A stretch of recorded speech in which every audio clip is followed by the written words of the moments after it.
A man wants to protest fox hunting. You won't believe what he does next. You like these new clickbaity intros? A man walks into a police station reporting that his iPad has been stolen. And you won't believe what's on his iPad. Actually, I'm kind of enjoying this. And then we travel back to 1600s America, when people feared witches, and the devil was around every tree. In an environment like that, it should be no shock that a man was accused of the ultimate crime because of a disfigured pig. Today on Dead Rabbit Radio.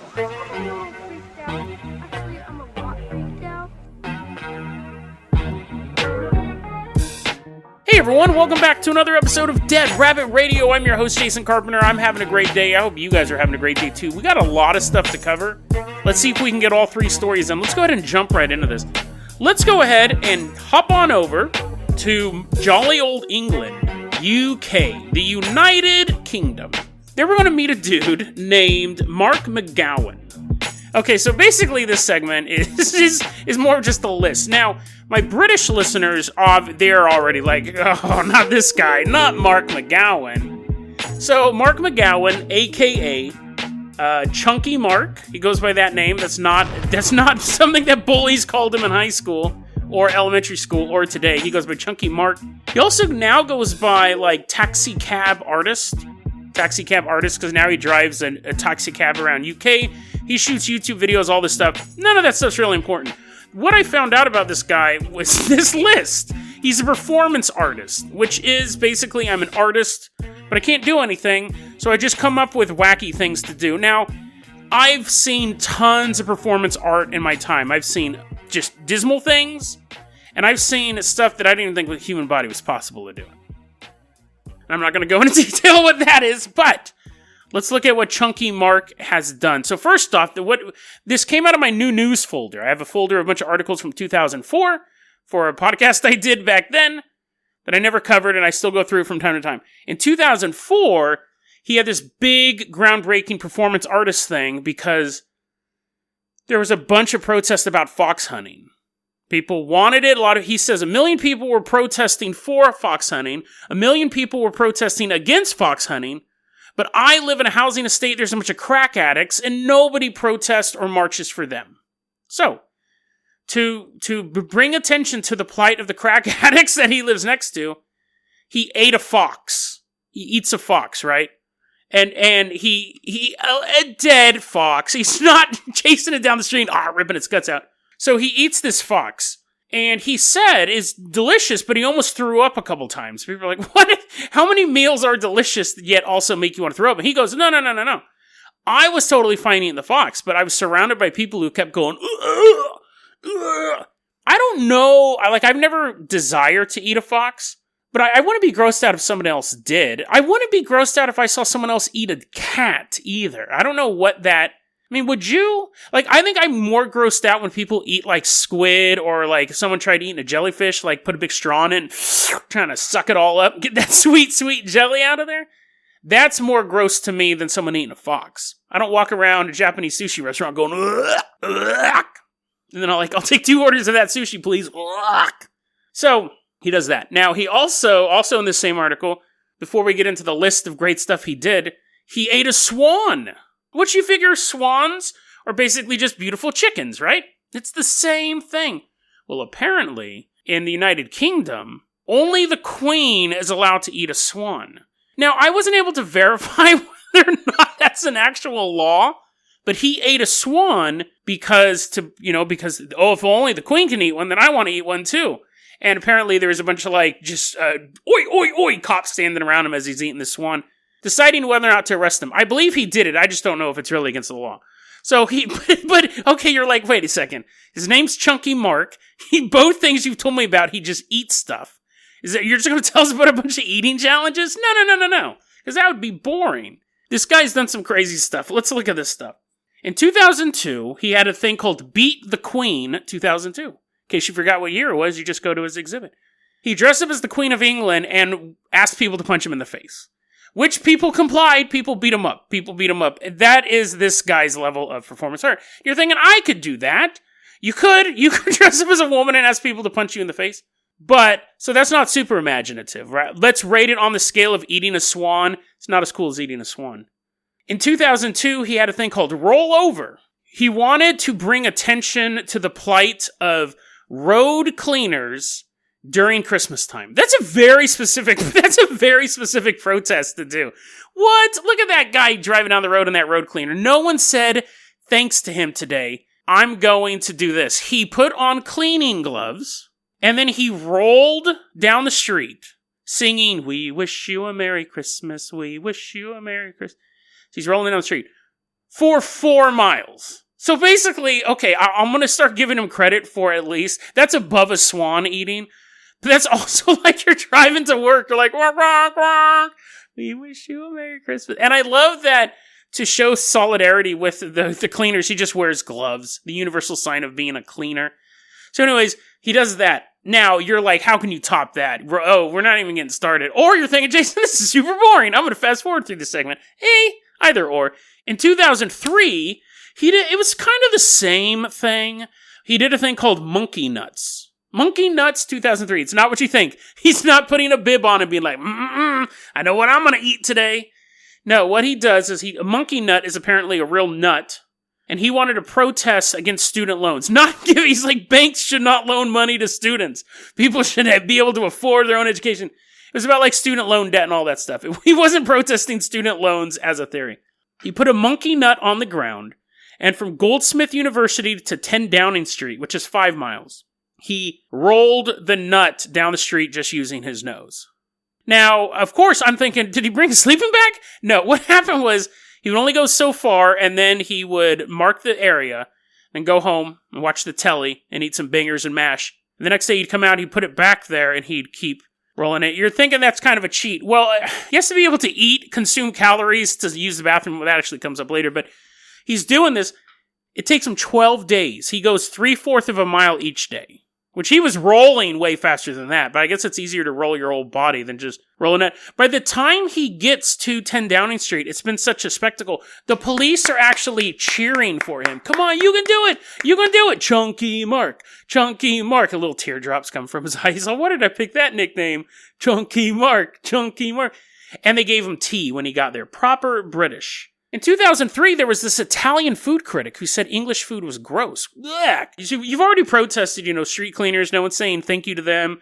You've protested student loans. You don't want them anymore. Only the rich should be able to go to school. So some Italian guy says English food sucks. He decides to turn himself into an English breakfast. I can't say the word, so just deal with it for the next 2 minutes. He tries to turn himself into an English breakfast. So at that point, I'm thinking, is this his last one? Does he go to the slaughterhouse and get turned into sausage? No. Which would have been cool, but not so cool, because then that would have been the end of his career. He gets a bathtub of baked beans, puts a necklace of sausage around his neck, sticks chips up his nose, which everyone else in the world calls French fries, and sits there for 12 days and just keeps peeing in it. Now, that wasn't part of the performance art.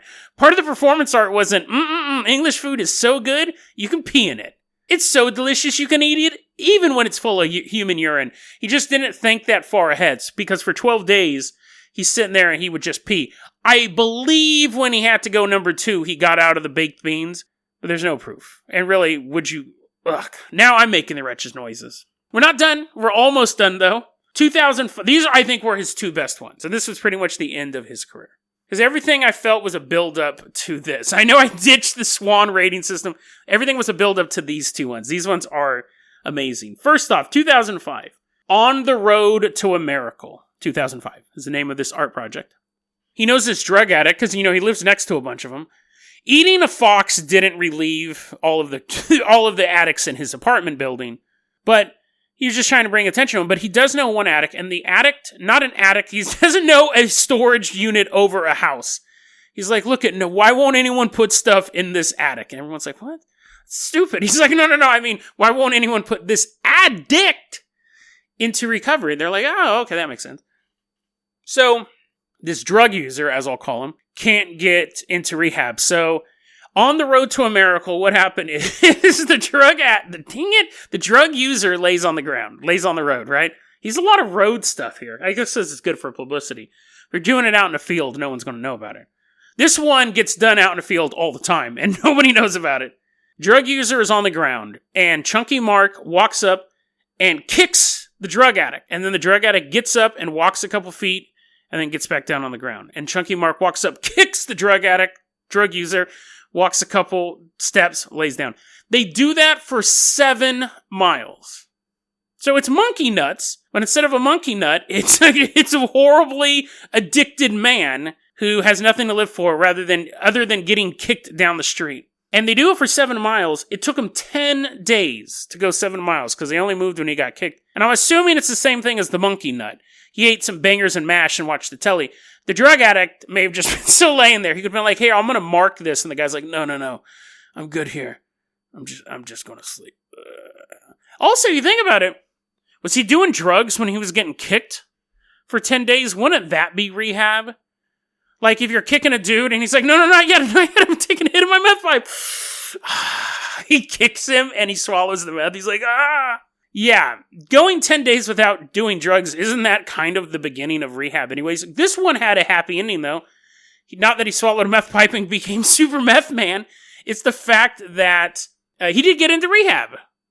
He kicked him all the way into rehab. Now, we don't know if he continued to be in rehab. He may have gone into rehab and got off whatever drug it was on, and then had to go to the ER for severe bruising, and they're like, "Oh, here's some Oxycontin. Do you want some?" And he's like, I'll try. Like, it's a little taste of that opioid. We don't know. But kicking someone for 7 miles, he probably did at least need an aspirin for that. Finally, 2005, this is Brighton rocks. Because here's the thing with being a performance. If you're a painter, you don't paint a sunset and go, how am I ever going to top that? I got it. 2 suns. I'm going to draw 2 suns coming over an English field. If you're a sculpture, not if you're a statue, if someone made you and you're a sentient statue, if you're a sculptor and you make this giant guy with no clothes on holding a spear, you go, well, that's weird, but also you don't go, how am I going to top that? I need to make an even bigger, the art is different, right? You may be wanting to test little techniques and stuff like that, but if you, Mona Lisa, who drew Mona Lisa? Leonardo da Vinci draws Mona Lisa, right? And then he doesn't go, you know what, I'm going to draw Mona Lisa like riding a unicorn. That's the painting, right? You don't top yourself. Performance art, once he eats a corgi, then he can't be like, I'm going to protest something by putting an ice cube on my eyeball for 3 days. That'll show them. See, he's already kicked drug users, became breakfast. He did some other stuff that I already forgot. I looked back. Oh, he pushed the monkey nut. I might have said that already. Anyways, so how are you going to do that? He does this thing. So again, and also the thing with being performance art, if you're just a painter, you're Thomas Kincaid, you're like, oh, great, another garden. Oh, great, another village. Oh, great. You're just going to keep painting the same thing over again. Oh, Mona Lisa, I think I'll draw another chick next time, or invent. Leonardo, did I call Leonardo DiCaprio earlier? Leonardo da Vinci's a bit of a different one, because he did all sorts of stuff, but who's some other dude? Some other painter that you know of? He does the same thing, right? Or she, let's not be sexist. But performance artists, not only do you have to keep coming up with new stuff, you also keep having to come up with new stuff to protest. You've already got a man into rehab, which is a noble goal. This one, people are visiting the seaside of England and taking rocks home to put in their gardens. And Chunky Mark's walking down the street and he's sees this beautiful garden. He's like, that's sedimentary limestone. That only appears on this coast. No. Black rock. Black rock only comes from Black Rock Beach near the coast. No!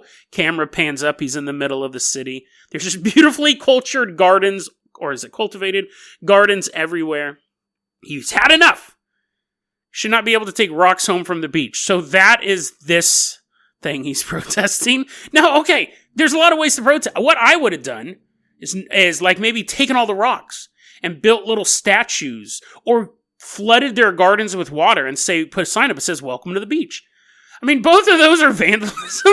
Both of those are destruction of private property. It should show what type of artist I would be. Basically, a supervillain performance artist. What he does is he gets 18 sticks of candy rock. So it's like little sugar rocks. Tapes them around his face, around his head. So basically he's now the representation of a rock.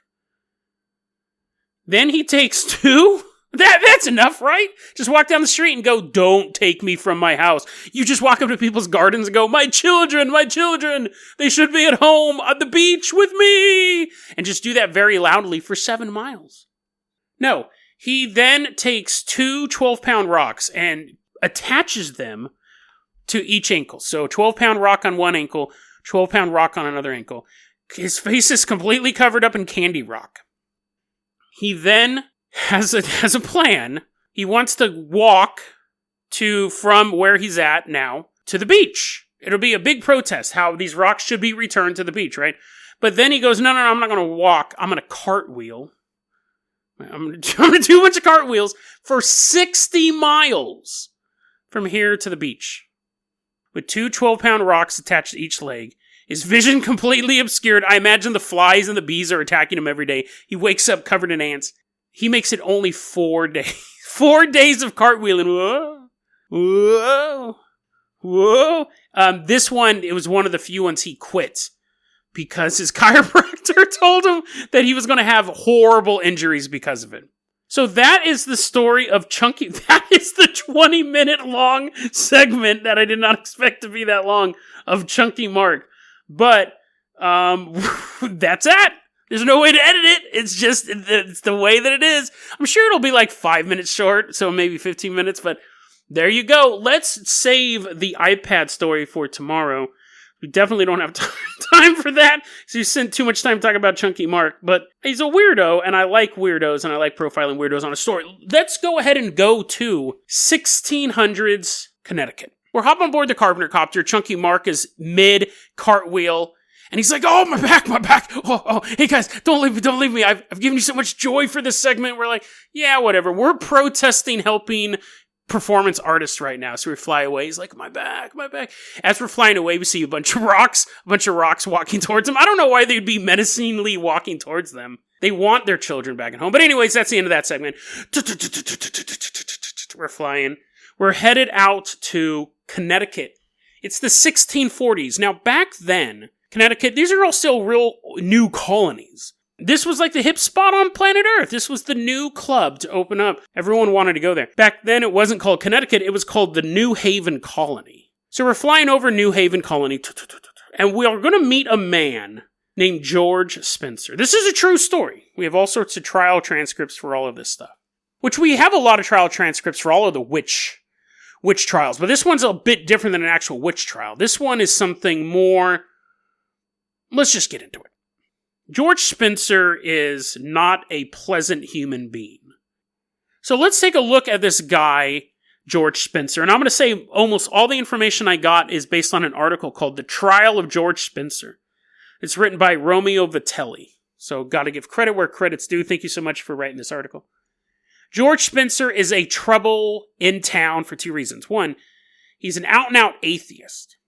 He only reads the Bible. You're supposed to read the Bible. It's the new world. Everyone's super pious when they come over. But he doesn't want anything to do with it. His employer has to make him read the Bible. You think your boss is bad. Has your boss ever made you sit down and read the Bible? What? It's your 15-minute break, but I better see you reading the story of Job. You're like, oh man, talk about eternal suffering. I'm eternal suffering having to stay in this break room. What'd you say? Anyways, he'd mock the Lord openly. He's a jerk on top of being an atheist. So that's kind of strike two. Not saying that being an atheist is strike one, but in that community, very, very religious, regimented community, he wouldn't read the Bible. His boss wouldn't make him read the Bible. And that's another thing. Multiple bosses could never keep a job. He'd be outright blasphemous towards the really only religion being practiced at that time in that area. He was a jerk overall. And then probably his biggest crime in the time of witches and warlocks, horribly ugly. Horribly ugly. He was just described as being kind of grody looking, and he had like a dead eye. And on top of that, he had an ugly soul in him. Right? So he's not doing anyone any favors. The only people he's doing favors to is himself, and he would just work at a job and then just mouth off. He was cussing all the time, being blasphemous, he'd get fired, he'd go get another job. You know what's funny? I get, because you would think that the town would just get tired of him and kick him out, but you would think there's not a lot of people over there, so you kind of need all the labor you can get. Like nowadays, I can go to a job, and if I don't go, someone else will fill that job. But back then, when I say nowadays, I mean pre and post coronavirus. Right now, most of us don't have jobs, but as of, pre or post where we're at right now, the job market was pretty rocking, right? But back then, if you only had like 500 people on the continent, you couldn't afford, if some guy's being a jerk, you can't be like, you're fired. And then your blacksmith business just fails because you're like, no way, that guy made a mean joke about Jesus, so I'd rather my business fail. You didn't have that many people on the continent, so your unemployment, you had to employ people even if they were jerks. But see, one day this dude he used to work on a farm. He used to work everywhere, really. This story could have started anywhere. But he used to work at this farm, and the farmer goes out and he's feeding his cows. That cow apparently glued his mouth shut. Was eating too much peanut butter. Feeding the chickens. And then he goes to feed the pigs. And then he notices there's a baby piglet. A little baby running around. Me, oink, oink, oink. And he's like, oh my god, that piglet's disgusting looking. Starts making wretched noises. Ugh. What's wrong with that piglet? Piglet is hideous and has one dead eye, a white eye just staring out at the farmer. Oink, oink, oink, oink. His voice changed now that the guy knows that this is an ugly little piggy. And he runs to the town and he goes, guys, you gotta see this. There's not much going on in New Haven Colony. There's no television, right? So this is like the big news of the day. Come on, everyone comes out to this farm. Look. And this little piglet not only has a dead eye, like George Spencer, but the pig just kind of looks like George. The pig's face looks like George Spencer's face. Everyone's kind of looking at each other. They just don't want to look at the pig. They don't want to look at the pig. But I don't have a problem with little ugly. Here, come here, little piggy. I'll hold you. I don't have a problem with this little ugly pig. We're now taking care of this pig. We're kind of feeding it. The rest of the townspeople are like, dude, George, we're in agreement, right? George banged the pig, right? Like, we're all in agreement with that. Everyone in town goes, yeah, we don't know much about biology. We don't even know what biology is because it's 1640s. But he used to work here, and that pig looks like him, and has the same dead eye. And as we all know, if someone suffers some sort of eye injury in their life, their kid will be born with a dead eye. Right? That's the way it works, right? One-handed Joe, and the guy with one hand's like, yes, all my children have been born with only one hand. So he gets arrested, right? And he's told, you gotta confess, George. Tell us you were banging this pig, or things are only gonna get worse. And you think about what can get worse? What can get worse than being accused of banging a pig? Right? But he does. He's like, that's bad enough. That's bad enough. That's a horrible enough allegation. He confesses, and then recants. He's told to confess again. And he goes, listen, I admit that I lied to people. And I admit that I was blasphemous. And I admit that I banged that pig. But I'm not gay. I'm not banging any dudes. Now, what's funny is I don't know if that's an allegation. I don't know if they said, listen, we know you banged this pig and we think you're out banging Indians and other dudes in town. And he was just like, oh, no, I banged the pig, but I didn't do that. Or I like to imagine that he's sitting there and they go, we think you've done gross stuff. And he's like, I'll tell you this right now. I've lied, I've cheated, I've stolen, and I banged that pig, but I've never done your brother in the butt. We'd be like, well, I didn't accuse you of banging my brother in the butt. Okay, just so we know, I didn't do that. And I didn't go out there into the wilds and bang a bunch of... Why are you bringing that up? That's what I like to imagine. Just keep it a little more lighthearted. But anyways, he eventually denies everything. They put him on the stand and he goes, nope, I didn't bang the pig. I definitely didn't bang those Indian dudes over there. They're sitting in the back. They're like, oh, he doesn't rat us out. I definitely didn't bang those Indian dudes over there. I didn't bang that guy and that guy. And I didn't lie either. But I lied when I confessed. I'm telling the truth now. I didn't do any of this stuff. Now, back then, you needed 2 witnesses for capital crime, because that's what this was. This wasn't 100 lashes and you're let out of the city. This was the death penalty, and the pig had to get killed. I'm sorry, I know. Hold that little piggy tight. The pig had to be killed because that's what it says in the Bible. If a man lays with an animal, kill the man, kill the animal, because they're both impure. So, you need 2 witnesses for that. But the thing is there aren't 2 witnesses. There's just George Spencer. But the judge goes, well, technically, we can figure this out. His confession is witness number 1. And his son, that little piglet over there, is witness number 2. Guilty. Aww. Now, George Spencer, on April 8th, 1642, he's hung or hanged, whichever it is, I don't care.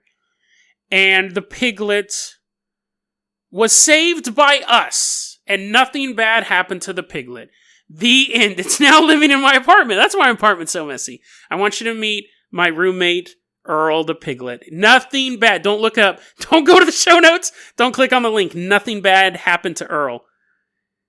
But what's funny is that's not the end of this story. Now, you imagine people afterwards thought, he probably didn't bang that pig. Like, afterwards, people must have changed their mind about what happened there. Because yes, you had a little deformed pig. But then you go, you know what's funny is I'm sure other people were thinking the whole time, oh man, I've banged so many animals on this farm. I hope I don't get arrested for this. People were probably banging a lot of animals back then. Again, there's only 500 people on the continent. There's no television. What else are you going to do? So I'm sure a lot of them were like, the judge is like, whoa. Apparently the judge is Rodney Dangerfield. I get no respect when I'm banging the cows. So I'm sure there was probably a moratorium on everyone else banging animals for a while because they were afraid something was going to happen. The reason why I think there was a change of heart was 5 years later, in the same colony, New Haven colony, there is a dude, no joke, named Thomas Hogg, who's charged with banging a pig. Because there's a piglet. Maybe they had a problem with deformed pigs in this area. Maybe there was some old native curse on the area. Every 10th generation of pig will be born to look like a local person. Thomas Hogg, again, not a very well-liked person. A piglet is... How ugly do you have to be when people keep comparing you to pigs? Like, to the point of... Not like you're just, like, a big guy. That piglets actually look like you on a regular basis. How horribly deformed do you have to be? Anyways, Thomas Hogg gets accused of banging this pig. This one, they go, okay, remember 5 years ago when we hung that dude over that? We need a little more evidence. So they are pretty sure they know which pig Thomas Hogg actually had sex with. So they put all of the hogs, including Thomas Hogg, into a pen. And they go, there's no joke. This is actually something they used in trial. We want you to go up and we want you to start fondling all the female pigs. And when you get to the one that we know you banged, we want to see how it acts. Now, there's a thing called jury by your peers. There's a thing called live stream bestiality porn. Like, this is disgusting, right? I would not want to be on that jury because you're like sitting there and you're like, why, guys, can we just say this dude's in it? I don't want to watch this guy molest 10 pigs. They're like, wheels of justice turn slowly, my friend.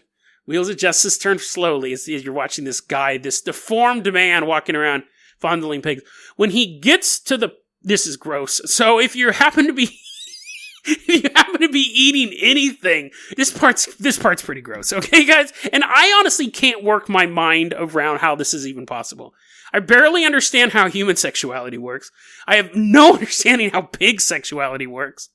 He's walking around. He gets to the pig that gave birth to the deformed piglet. He gets to this pig.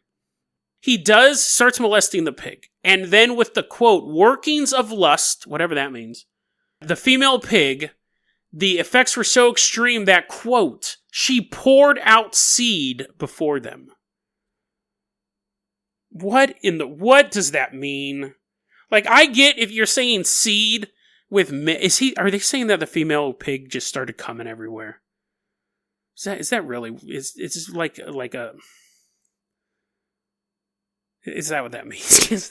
Is that what because guys, at that point, I don't care if the guy's guilty or innocent, I'm throwing up. First off, I'm never going to eat a hot dog again. Next day, your family's eating bacon, you're like, I don't want it. Gross, dude. This bacon's extra salty today. Anyways, so that... Now, the first dude, he just confessed and recanted, and then there was a gross pig and he was killed. This guy, he molests a bunch of pigs. They don't have any reaction whatsoever. He gets to the pig that everyone thinks that he banged, and it's like, oink, oink. And then, sorry for that sound effect, guys. I really apologize for that. And then it exploded everywhere. He doesn't get murdered, which I'm fine with, because I don't think the death penalty should be there for a dude banging a pig. But he gets only convicted of just kind of being a gross dude in general and public exposure. Because that was another thing. This guy would walk around town. I should have said this earlier. This guy would walk around town exposing himself to women and children. So he was a pervert. He was a total pervert to begin with. So they charged him, but the bestiality charges were dropped, even though he made this female pig have an orgasm in the middle of the farm. So that's the story of a bunch of sicko weirdos in old-timey America.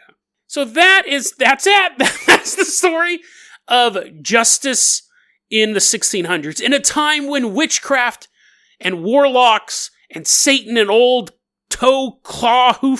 old split hoof, that was his name, aka the devil, was thought to be walking all around America. You had people being convicted for banging animals, and the only evidence was gross-looking piglets and piggy mamas having orgasms. And that was gross. And you guys needed that. You guys needed me to call it gross. And we have moved forward as a nation, as a society. So the next time you're sitting on a jury trial and you're bored because it's like a civil trial and some guy's arguing that someone else was using his garage, but you're just kind of zoning out, just remember, things could be worse. Things could be worse, because while you're sitting in that trial, bored out of your minds, sitting exactly where you were, theoretically, not physically, hundreds of years ago, a group of men watched a pig have an orgasm as a gross-looking dude molested it. Count your blessings, people. Count your blessings. DeadRabbitRadio@gmail.com is going to be our email address. You can also hit us up at Facebook.com/DeadRabbitRadio. Twitter is @DeadRabbitRadio. Dead Rabbit Radio is the daily paranormal conspiracy and true crime podcast. You don't have to listen to it every day, but I'm glad you listened to it today. Have a great day. Be safe. Be kind. I love you, and I will see you later.